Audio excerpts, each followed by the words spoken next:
4% difference here. Yes, that's it.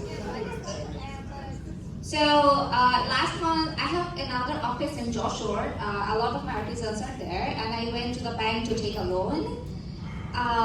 It's like a very small loan, like 5 lakh taka. And since I do not live there, but I have an office there, right? And I have trade license there. I have my audit done. I have my TIN and tax return, everything done. And the bank asked for a grantor. He said I need a grantor, someone who has yeah. And then I was like, how am I going to get work a grantor? And this is why I couldn't get the loan. That is what they call a collateral. Yeah. You have a collateral. My husband, why? Yeah. I am my girl. Yes. Why? Gentlemen, she doesn't have a husband, she needs a loan. For my business.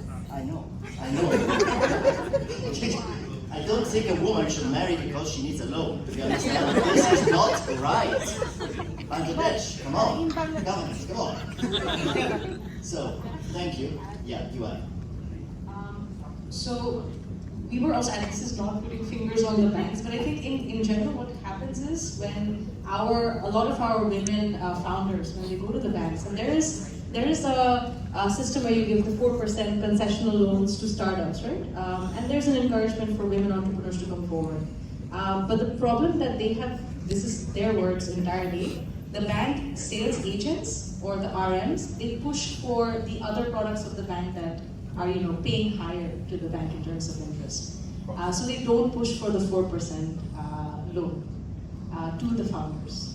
So I think that's something else that probably needs to be taken care of from the banking sector. You know a famous American author called Mark Twain. Who's heard of Mark Twain? Yeah. There's a very famous quote by him, which I often make to bankers. There are lies, there are great damned lies, and then there are statistics. Yes. You ready? I just want to ask, address. I think we can shoot on the Red Cross or the Red Crescent in this case abundantly. But we know there's a problem with the banking sector. And you know there's a problem with the banking sector. And there's a problem with inclusivity, especially to access to finance for women. I'm conscious of time. Time is it now? Because I have the clock. So we have 10 minutes. Okay. In these last 10 minutes, I would like to pick 2 questions if you have questions. But I'm conscious that you have that burning thing that you want to say. But we have the 1-minute pitch at the end of the other. Have you been rehearsing? You don't want to do it anymore? No? You sure? Let's make it in Bangla. In Bangla. Feel comfortable. In Bangla. That's inclusion. And you say to the public, but you still have 10 minutes. But you say to the public what you do and why you're here and why you want everyone to know what you're doing. That's.